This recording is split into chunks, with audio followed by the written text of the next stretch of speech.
Hello, I'm back with round 4 from the 2025 Reykjavik Open. Going into this round, I was on 2 out of 3, so definitely hoping to get another win with the white pieces against an Indian junior, Ravi Krishna, who is around 2100. But of course, these days, a lot of juniors are very underrated, especially if they're somewhere from like India, China, Uzbekistan, Kazakhstan. A lot of very, very strong players coming out of these places.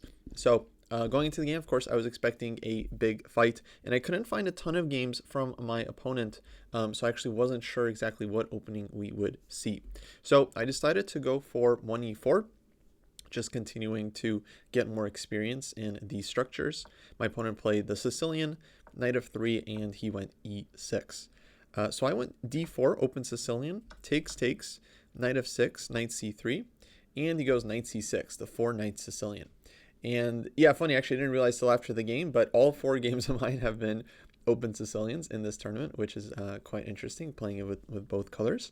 And I wasn't expecting this line for this particular day. So at this point, I actually started thinking a bit, tried to figure out what I want to do. Of course, the main line these days is a very sharp line with knight takes c6 and e5. I'm really not a fan of this for white because I just feel like it's very sharp. There's a ton of theory, and black has a bunch of options and leads to some very chaotic positions. So if you're not prepared, this seems very, very risky to go into from the white side. There's also the move knight db5, which I would say is maybe a more solid main line.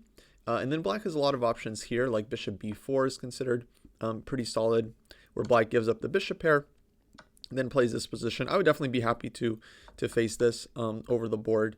But black has other options as well. For example, bishop c5, the Cobra Sicilian, which is a bit tricky.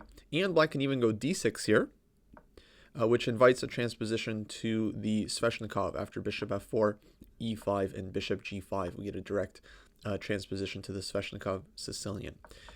So I wasn't sure like what my opponent would go for there. So I started thinking about like other moves I could play, and eventually landed on this move g3, which was basically an over-the-board inspiration. I just started looking at the move, couldn't really find a refutation to it, and thought, okay, let's try and play it. And actually, my reasoning for this one was, I've studied the g3 system against, let's say, the Taimanov Sicilian. Of course, this was in the book I wrote on the Open Sicilian from 10 years ago. Queen c7, me and my co-author, international master Janibek Amanov, we recommended g3 in this position, which definitely leads to some really interesting play. We were also recommending g3 against like the Khan Sicilian after knight c3 and g3.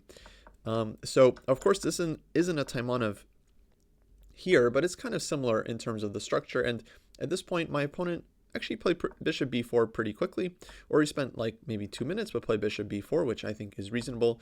d5 might be a critical move here, where after takes, if bishop g2, bishop g4 might be kind of annoying. So I didn't really check the theory here, but I'm betting that this is probably possibly an issue for white.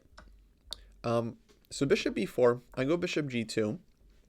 And I'm really not worried about bishop takes c3 here because I feel like white gets a very, very strong unopposed dark squared bishop. So I can follow up with like bishop a3 in the future, castle. Of course, there's knight to b5 ideas and knight to d6. And yeah, the c-pawns are weak, but black's dark squares are also very weak. And I feel like white should have very reasonable chances. I don't know what the objective evaluation here is, but at least, we can kind of understand where white's play is coming from. Here, black spent a bit of time and played the move d6, and I was definitely happy to see this because I feel like this wasn't a critical move, and I considered a couple things here, like knight to b3, for example, was my first thought to try to catch the bishop with a3 in the future, and then I was thinking if black castles, I'll go bishop d2, and then black is not in time to double the pawns, and we'll have to give up the bishop. Still, I wasn't sure what the evaluation of a position like this would be, where I felt like probably white is a little bit better here, but I'm not sure by how much because my knight is very far from the d5 square. My bishops are certainly restricted, so it's not like I have the most active bishop pair in the world. I would definitely still take white here, but yeah, I'm not sure how much the edge is. If black were to take on c3, though, after b takes c3, castles, bishop a3, this looked mighty unpleasant for black, with ideas of like c4, c5, just trading off one of my weak pawns, opening up the dark square bishop, and this I felt quite comfortable though. But yeah, I wasn't sure about this castle's position. So I just decided to go knight de2, And just defending the knight on c3 so I don't get my pawns doubled. And playing this position, which is kind of funny with like the bishop kind of out on b4. Normally it would be on e7 in this Scheveningen structure. And I'm not so sure if it's so good here on the queen side. So castles, castles. Now black played e5, which I thought is logical. Maybe there's other ways to play, but yeah, the issue is that white is going to go like a3 at some point, and then this bishop gets kicked back to like c7 or b6. But on c7, I feel like it's in the way of black's c-file. They don't get the c-file counterplay. On b6, it's in the way of like putting the other bishop on b7. So yeah, I wasn't sure what's going on here, but I was kind of comfortable. e5 gets played. And now the structure changes, right? So we get a kind of like Sveshnikov position where black has already maneuvered the bishop from, let's say like e7 or g7 all the way out to the queen side, which often actually is a good thing in the Sveshnikov. So here white has the immediate option to go bishop to g5, but actually I wasn't so convinced by this. After h6, I probably should take, queen takes, let's say knight d5, queen d8. And yeah, I can chase the bishop to b6. For example, and take, queen takes b6, but I feel like I'm never really able to take this d-pawn successfully because of rook d8 ideas. And then I got to go like queen c5, takes, and I think black is absolutely okay here. In fact, I probably would prefer black after rook d2. So yeah, and even if I don't take this d-pawn, then bishop e6 comes out. And I've played the Sveshnikov quite a bit for black, and I would feel like this is actually a very reasonable version of that opening for them here. So I didn't want to go for bishop g5 and take. Instead, I played a3, just posing a question to the bishop. Actually, I was mainly expecting bishop a5 here, where I probably was going to continue with b4, bishop b6, and I was thinking about knight d5 like this. Maybe I would actually start with another move, maybe h3. I'm not totally sure. Waiting for bishop e6 and then going knight d5, so black can't take with the knight. I think this is what I had in mind, but yeah, I really wasn't sure about a position like this. You know, white has the queen side push, but black's bishop on b6 is quite nice. Knight is coming to f5. Actually, looks like a position I might get out of the Kalashnikov, and a comfortable one at that. So I'm really not sure. I actually feel like black might be totally fine, maybe even a little bit more than fine. But that was my idea. I would think about it. Of course, I'm not sure if I really wanted to go b4 or not. Other ideas would be like to play b3, put the bishop on b2, queen d2, double up on the d file, and then eventually go like knight d5, try to play c4, and get just a big grip on the d5 square. But definitely an interesting position. So instead, black played bishop c5, which I was definitely happy to see because now I get knight a4, and I'm chasing down the bishop and winning the bishop pair, and then that's at least a long-term advantage I can play with. Here, black played knight d4. And I wasn't expecting this move. Definitely happy to see it as well, because I didn't really think it's helping black that much. Black is trading off some pieces, but I kind of think this helps white more. So I went c3. Maybe it was possible. I saw David Pruis on the Chess Dojo commentary was thinking about knight ec3, which I did not consider at all, just kind of playing around the knight on d4, and maybe one day trying to kick the knight with c3 without letting it trade off. That's quite ambitious. I honestly saw nothing wrong with c3, so I just played it, inviting black to take on e2. I recapture. My knight on e2 wasn't particularly good, and now I open up the d file for the rook possibly. However, here comes bishop g4, and of course I can't play f3 because that's illegal. And not too long here, I played queen d3. I think I only spent, roughly 2 minutes. I actually was thinking about queen c2, which I thought maybe is more precise, just to like defend the knight. But yeah, for whatever reason, I just ended up going like queen d3. I actually really wish I spent more time here because I do like queen c2 a lot. Because after queen d3, black plays queen d7. This happened in the game, hitting the knight on a4 and kind of forcing me to take on c5 right away. Whereas in reality, I would rather throw in b4. Here, black takes on a4. That's the issue. Although maybe this was actually possible. I'm not sure. It takes. It just takes back. Okay, I mean, yeah, we're down a pawn. So what I would like is to get b4, bishop b6 in, and then take on b6, and then get this structure where black has multiple weaknesses, and my dark tier bishop is very, very strong. But yeah, obviously I'm not in time because the knight on a4 is hanging. So that's why I lamented not playing queen c2, because I defend the knight. I'm threatening b4. If black plays queen d7, just b4 anyway, and then I'll take on b6. Maybe black can go a6 to force white to take on c5, but yeah, I think this is a much better version compared to the game in terms of white getting the two bishops. Black weaken the b6 square. I'll go b4 somewhere perhaps. I would say white's slightly better there. White can also consider, I think, b4 and then even c4.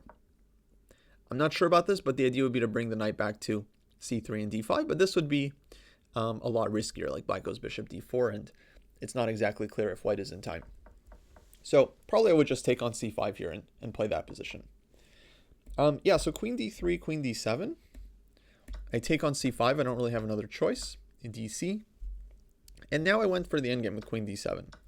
I could avoid the endgame like queen c4, but what I like is black is controlling the d file. I'm kind of slow to develop here. Let's say b6 or rook c8. And then, yeah, black is very quick to get a rook to the d file. And I wasn't sure. I think I would still take white even here, but like I guess I can go like f3 and then bring the queen back and slowly challenge for the d file. But yeah, ultimately I wasn't sure. I decided let's just go for the endgame right away, because probably this is the best endgame I can hope for from this position. So knight takes d7, bishop e3, f6, f3, bishop e6. I thought this was all logical. And then this was actually kind of an interesting moment here. Like my first thought was to play rook fd1 in this position. And then I was thinking rook fd8, rook d6. King f7 here is very possible, but I also thought like bishop b3 is kind of annoying where my rook doesn't get to d1. I can go bishop h3 here. Then I calculated this line, knight b6. Let's say bishop takes c5, rook takes d6, bishop takes rook d8, bishop c7, rook d2. And in this position, I thought black is doing absolutely fine. I can take on b6, takes back. I'm not going to be able to defend the b pawn here because rook b1, bishop a2. And yeah, once black wins back their pawn, they're just extremely active anyway. And so I thought maybe white is even worse here. Who knows? So this line gave me the idea to actually maybe start with the a rook originally so that I would have the same position, but with the rook on f1. So for example, let's say I play rook a d1, then rook d8, rook d6, bishop b3. Now I think bishop h3 is good for white, because after knight b6, for example, let's say I take, we get the same line. Takes, bishop takes, rook d8, bishop c7, rook d2, I take, and here I have rook f2, which of course makes all the difference in the world. I keep my extra pawn, and here, okay, I'm not sure if I'm totally consolidating, like black can give check, bishop f1, but I'll go king g2, and yeah, it's not obvious how black is winning back their pawn. Maybe they have full compensation just because of the activity, but okay, maybe I can try to play for a win there anyway. But on rook d1, rook d8, rook d6, of course, black can just play king f7 here. And after rook d1, king e7, I didn't see such a great follow-up for me. And I would have liked to just play b4 somewhere. So I ended up deciding to actually just play rook fd1 anyway, rook d8, and now b4. Because I wasn't convinced by all these rook d6 lines, so I said, let's play b4 first. If takes, I'll probably take with the a pawn in this case. Open up the rook on the a file and start using the two bishops. But objectively, I think it's black should be holding, in my opinion. b6 was played. Now I come in, rook d6, king f7, rook d1, because now there's no, bishop b3 doesn't really make a lot of sense there anymore. The rook isn't stuck. King e7. And here I actually spent one of my longest things in the game. I think I spent like 18 minutes here. Because I couldn't figure out how to proceed. Like there's no tactics with rook e6, bishop h3 check, and stuff like that. I considered f4. Maybe f4 was the way to go just to try and create more pressure and open up more lines, look to take and go bishop g5 somewhere. But my issue is that I felt like black is wanting to go cb4 and rook ac8, followed by rook c3 with a lot of counterplay. So I ended up playing bishop f1. This is kind of what I landed on, not really seeing a way for a clear advantage for me. Because after takes, which was played, if I take with the a pawn, then rook c8 comes and it's awkward to defend the c pawn. And then after c takes b4, which was played, I was really expecting rook ac8 here. And yeah, I wasn't sure what I would do. I think I was planning king f2. with idea rook c3, just rook d3, allowing black to trade off one pair of rooks. I would take back with the rook, and we get some endgame like this where, yeah, again, I think black should be fine. Bishop c4 is a blunder I would hope for. Rook d7 check, followed by bishop takes c4, 2 pieces and winning. But after like rook c8 or something, I would think that black is doing quite okay here. This is what I expected in the game. Of course, game continues. Maybe I play a4, maybe even rook a3 and keep pushing. But okay, yeah, there's like bishop c4, rook c2 check. So it's really not that simple for white, I would think. However, in the game, my opponent just played knight f8 here, and rather quickly too, which honestly I was thrilled to see, because the following, two bishop endgame, I long ago had felt like, okay, that would be kind of nice chances for white, playing for 2 results. So I didn't think for too long. I just traded off both pairs of rooks. I did consider playing rook c1 here to keep one pair of rooks and go for like rook c7, but then black can just play rook c8, and I'm not going to be able to avoid the rook trade here. So I took immediately, forcing the king back a bit, and now I push a4. And yeah, classic endgame, 2 bishops. I feel like white is slightly better, playing for 2 results. And wasn't sure like how great my chances are, but that's not super relevant, because of course, whether my chances are 50% or 20% or 30%, whatever, like I still just have to play good moves, put pressure on the opponent, and try to induce some kind of mistake. So a4, my idea is to go a5 and try to pose some problems for black. And I really like to just kind of stretch black's defenses here. So king c7, a5, knight d7, and I went h4. And so what my kind of like one of my winning ideas was, let's say just for example, black goes h6 either now or later. I would want to fix this pawn, and just to show like the idea, I'll just move back and forth for black. Let's say knight b8, g4, knight d7. At some point, I don't know when exactly, I would have to time it right, but my idea was that maybe I could somehow, again, I would have to kind of place everything correctly and time it right, but my idea would be to actually go for the opposite color bishop endgame with the dark square, with the pawns fixed on dark squares, and then somehow get the bishop to f8. So just for example, if black were to take here, then maybe I would, yeah, already go for this one. Just for example, king takes, I take here, threatening the pawn on a7. Let's say black goes a6, I go bishop c5. Oh wait, here I'm not in time because king e8, right? So somehow I would need to orchestrate this in a way where I'm in time to go bishop f8 and collect all of black's king side pawn. So probably just recapture here, actually. Okay, b8, doesn't make a lot of sense because it's very hard for black to defend this a pawn. But let's say my bishop was like on c1, or I'm going like a3. I guess you can kind of see what I'm going for here. And obviously this is one idea that black has to watch out for. Maybe white has other ideas as well, bringing in the king, pushing on the queen side, and so on. So I'm not saying that 100% was going to win for white. I'm just saying like that was one of the ideas that I was trying to achieve. Knight b8 happened in the game. I pushed h5, and now knight c6. So hitting the b pawn, bishop d2, knight d4, king f2, and here black played king c6, and I pushed h6 since this was allowed. So of course black didn't play h6, which would kind of fix the g7 pawn, but allows me to play h6, which does kind of create more weaknesses in black's position. I was thinking maybe g5 here could be played, but then even f4 looked interesting, just opening some lines for the bishops. And I don't want to trade too many pawns here as white, but I do need to trade a couple to open up lines and get the bishops going. And ideally, I leave black with a weakness on the queen side and a weakness on the king side that I can solely target. Principle of 2 weaknesses. Okay, gh6 was played, bishop takes. And now I was really just expecting king d7 here to meet bishop g7 with king e7, just defending the pawn. And yeah, game would continue. I'm not sure again, how good my chances are. I think reasonable, but I'm just playing for 2 results. Maybe I'd go bishop f8 here with the idea of like bringing the other bishop in, some bishop e5 check somewhere if the knight's not on d4, like maybe king e3 first, f4, and yeah, just slowly try to advance. But f5 came, and f5 I was happy to see actually, because I just thought it's kind of weakening black's position and opening lines up for the 2 bishops.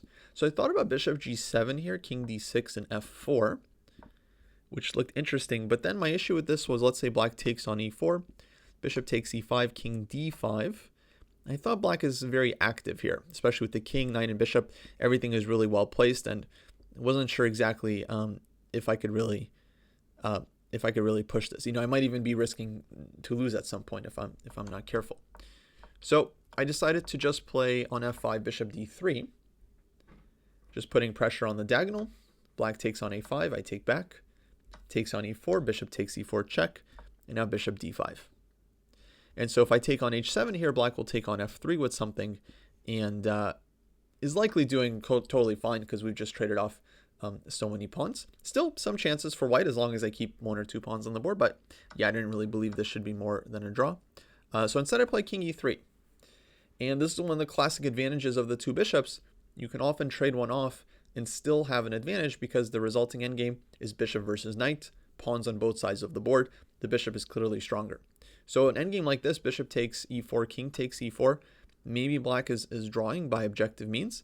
Once again, I'm not using engines for this analysis. I'm just giving you my raw thoughts from the game and from the post-game OTB no engine analysis. So just what the humans were thinking about the position.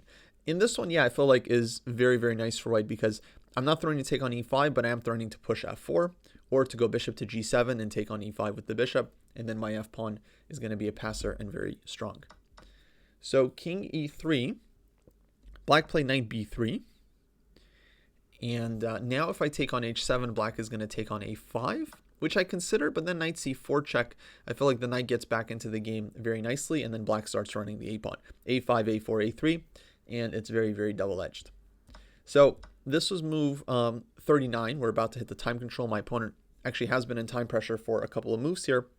And at this point, I realized, okay, probably a6 is the best chance. Force black to take the pawn on a6 with the knight where it's worse placed. So knight c5. There's also an option for black to take on e4. And what I calculated here is after knight c5, king takes e5, knight takes a6, I would go bishop e3. Very annoying move. Where if black, let's say, moves the knight, I'm taking on a7. And I don't know if this endgame is winning for white, but it definitely looks very, very scary because my king is entering, the h-pawn is weak, and yeah, I'm going to have 2 pawns. But I don't know, I mean, sometimes like while I'm taking the h-pawn, maybe black gets the king and knight in and can figure out some way to pick up or sacrifice the knight for both pawns. So wasn't totally sure. Also, I wasn't even sure if I should take on a7 because that's kind of an important tempo. Maybe I should just start like running with the king. It's really hard to say. Probably I would take the pawn though, just to avoid some risk. So the key point here though is that if black plays knight c5, defending the pawn, king b7 I think is not very good. Just f4, white starts running. Here I take and I go f4, and black is not in time to promote right away because I'm actually promoting first and with check. So f6, a3, f7, a2, f8 equals queen, check. However, in this position, black can go king c6. And now if I go king e6, then a5, black is kind of in time. Although I'll promote first, and so we'll get a queen endgame where white is promoting first on f8, black promotes on a1, and yeah, could be a very long game. But I was thinking probably I would go for f5 here. And then here's the line that I was looking at. King d7, king f6. Otherwise, black's king gets back in time. a5, now black is in time to run. King g7, a4. We promote at the same time. Black promotes with check, but I take this pawn. And then I didn't see an obvious way for black to win back their pawn with checks. And actually, this one looks very tricky for black. I don't know, the objective eval, my guess would be a draw. Most queen endgames like this are going to be a draw. But very, very difficult to defend in practice because it's just hard to find all the precise checks here for the defending side. And I don't think the king is actually well placed here. Like, I'm thrown in queen g7 check to immediately trade.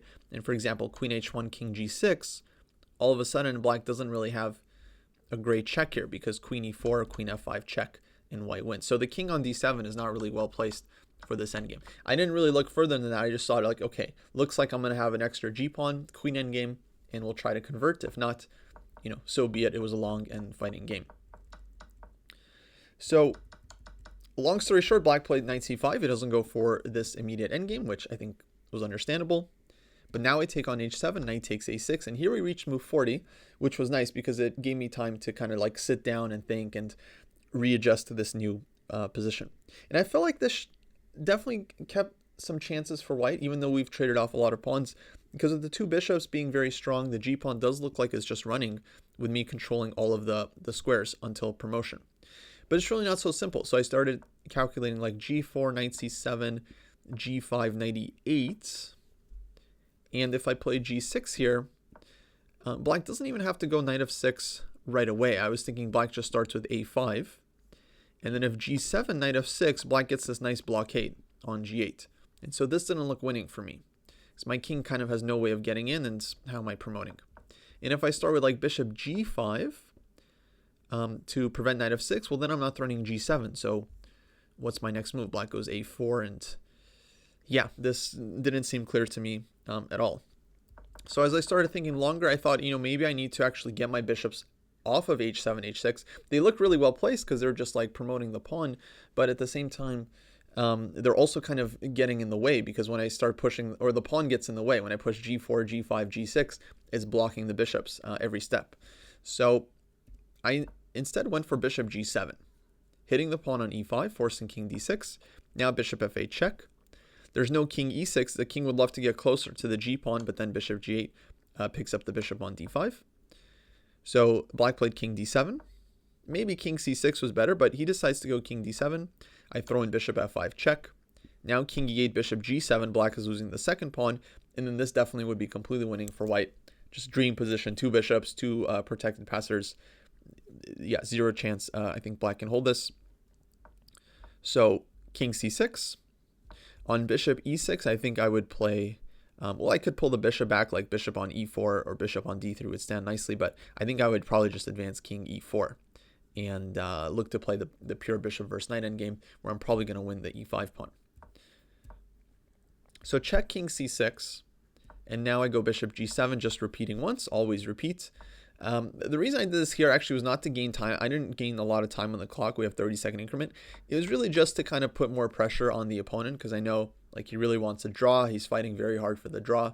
So by repeating once, you're toying with their emotions a little bit, just to like get them to think for a second, like, oh, are they repeating? Are we making a draw? But then check g4, game continues, and it's like, oh no, we're back into the competitive mindset. So it's just a little like psychological game with the opponent, just putting a little bit more pressure, giving them some hope, then taking it away, prolonging the game, prolonging the battle, trying to exhaust the opponent psychologically, before the game gets very, very critical in just a bit.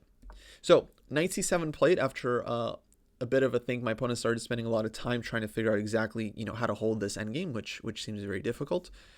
I went g5, and now knight e6, because here knight e8 doesn't make a ton of sense. The knight is kind of dominated. I think I was going to go bishop c2, threatening bishop a4 check. And yeah, it just felt very unpleasant for black. The bishop is cutting the king. If king d7, they can give this check anyway. And then, maybe bishop c5. Just felt like I'm making good progress here. And the a pawn, of course, is not going anywhere. What black wants, by the way, what I should say is, like, if black could get the king somewhere like f7, g8, then I thought like they're holding really easily. The king often wants to be in front of the passed pawn as a defender, but here the nice thing about white's bishops is that they're just kind of cutting the king very nicely in crisscross fashion, which, yeah, kind of an aesthetic image there. So g5, knight e6, hitting the bishop, bishop e7, and the pawn was hanging as well, so bishop e7 is needed. And then if king d7 here, bishop f6, I think I have to play. Well, no, actually the knight is pinned. So king d7, I was going to pull back here, bishop a3.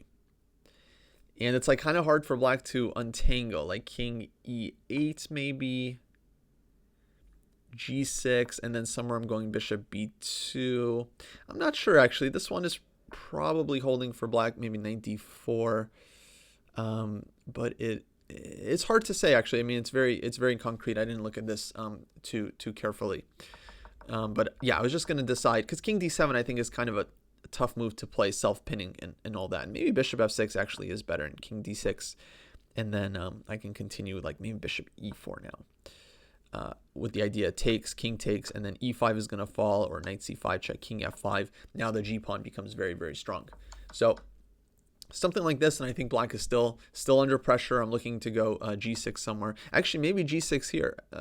Maybe g6 here is even better. But after the game, we were looking a little bit at this: knight f4, g7, knight h5, and white's actually not in time here. This one black is saving. So I would have to think about it. Yeah, it's still not an easy endgame. Instead, knight d4 was played, which I did think was going to happen, because this is just the more logical move, hitting the bishop immediately, hitting f3. And my first instinct was to go either bishop e4, bishop g4, but I was thinking bishop g4. The bishop is just not really well placed here on g4, and the black can one day even just put the bishop on g8, and it's going to be really hard for me to break that blockade. So I think I was just thinking like a5, and okay, maybe there's f4. f4 is definitely an annoying move black has to consider. So I'm not sure what's happening here. Maybe f4 is a problem after bishop g4. I forget exactly. Oh, I think I was thinking check. I move my king, and then maybe a5 here. And yeah, I didn't quite feel that this is great for white. Now a4, a3 is coming. You know, it's hard to stop as well. So it could be very double-edged. I mean, mostly white is playing for 2 results, but yeah, I didn't really want to allow that easy counterplay. So I go bishop e4. And now if black takes on e4, king takes e4, I did think this is nice for white, because once again, I'm not throwing to take, I'm throwing to go like f4 and take both pawns, or bishop f6 and take the pawns like that, or g6, of course, you know, is always in the air. So this, I thought, is giving white really good winning chances. Let's say king d7, bishop f6, and king e6. Actually, I remember thinking this was not so simple, because if I take, black has knight takes here, and holds. So takes, king d7. Maybe bishop c5, actually, I was thinking. Yeah, because if black plays a5, then I'm just taking twice, and that's a winning endgame for white. And so on knight c6, then king f5, black is very passive, and notice that the king is not getting in. g6, the bishop and pawn just make this beautiful little blockade. And so this, I think, actually might be very bad for black. Probably losing. So bishop e4, black played king d7, and at this point he only has a minute left. So he's burned all his time. We're in the second time control, and now I definitely feel like I have really good chances to put this away. So king d7, and my first thought here was, of course, bishop takes d5, which I calculated for some time. King takes e7, king e4, because f4 black goes, forgot exactly what the issue was here. I think maybe knight f5 check. No, then king e4. Maybe knight c2 check. I wasn't totally sure about. I got to go king d2. Otherwise, black takes on f4. And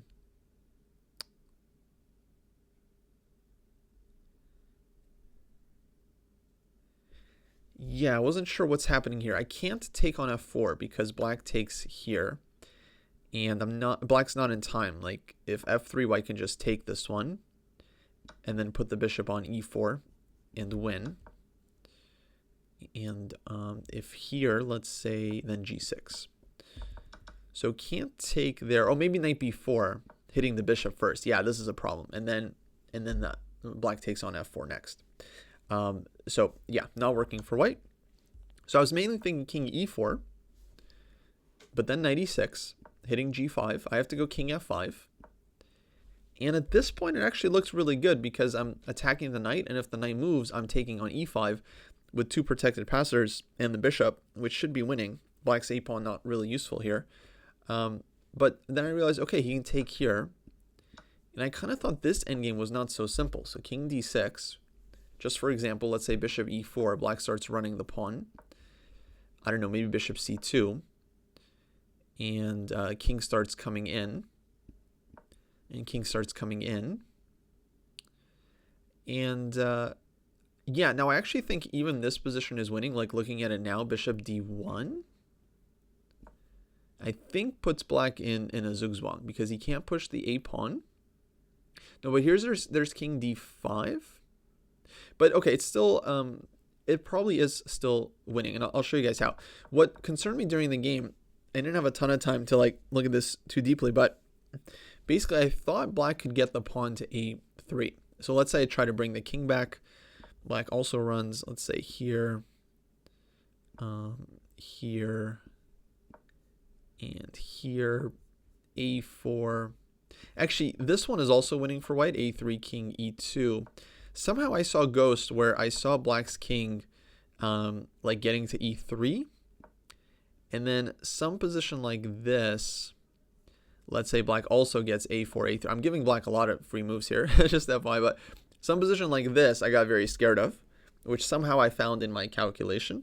And this one I do think white cannot make progress because black is just saying king e2, king e3, and there's kind of no good zugzwangs anymore.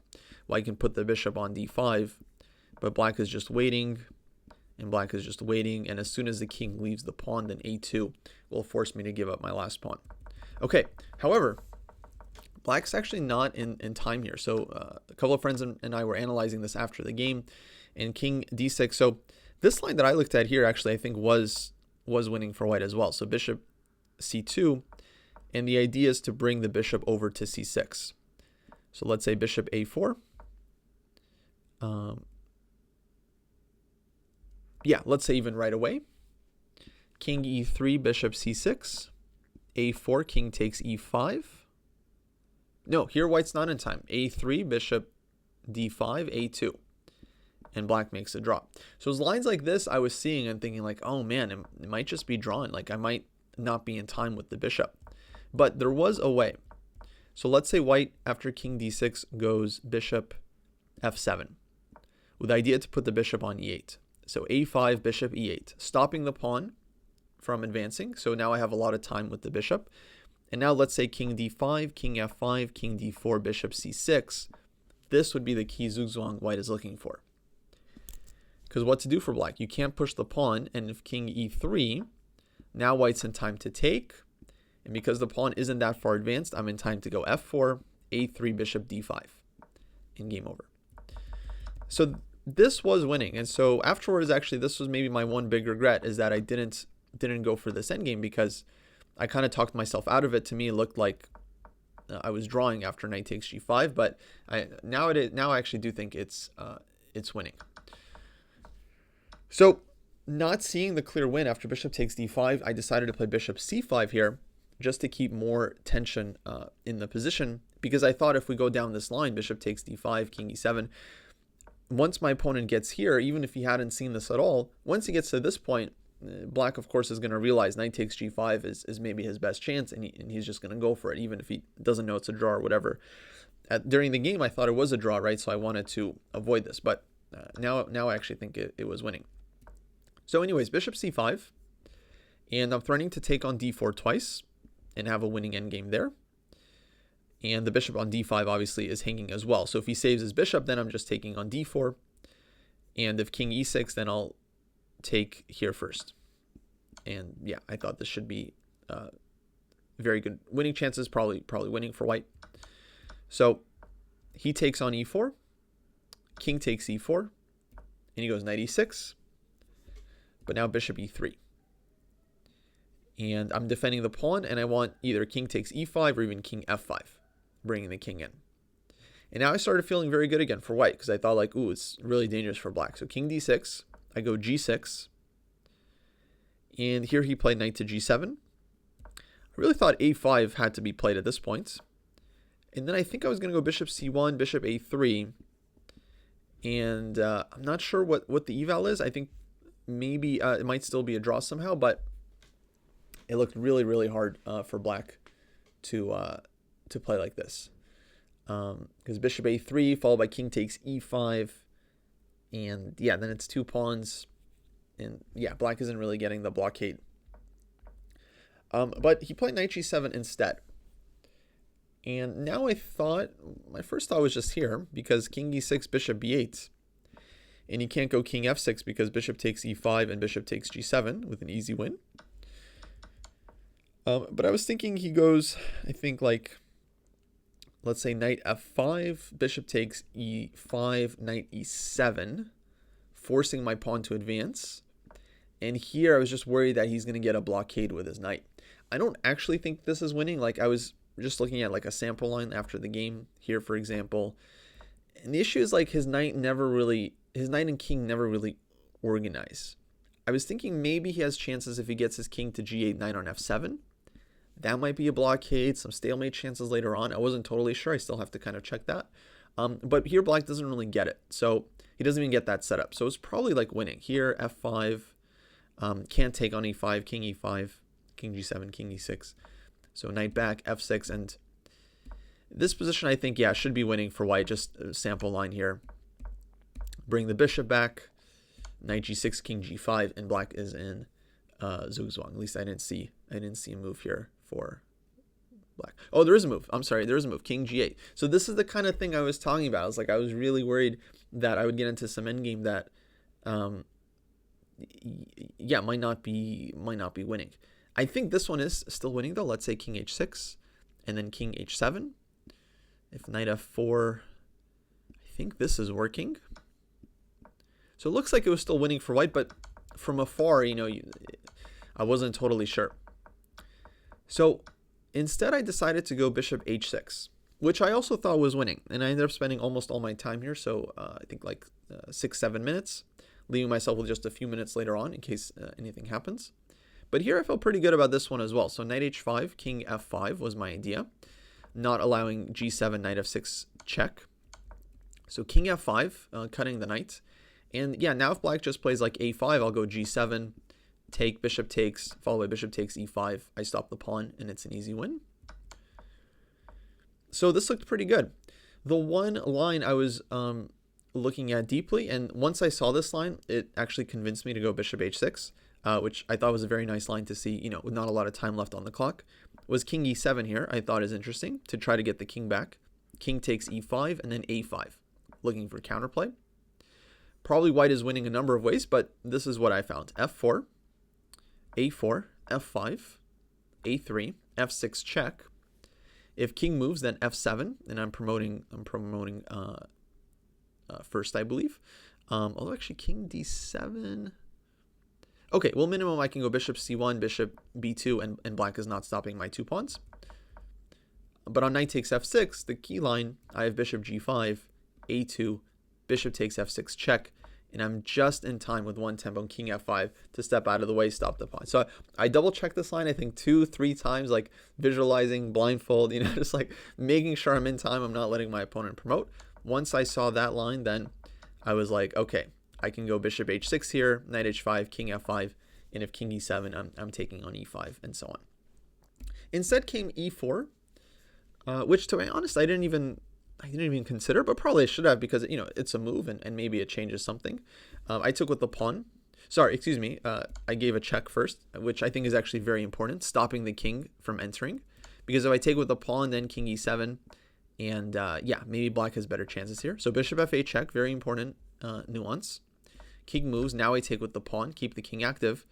And the problem, king e8, bishop b4, once again, black's king is just stuck and can't approach the g-pawn. And so I felt like now this should be very good, because his a pawn is stuck. I can run my pawn to e6, eventually bring my king around and just promote the g pawn. And that's kind of what happened. Knight g3 check, knight h5, king g5. Here I pushed e5. He goes a6. I come in.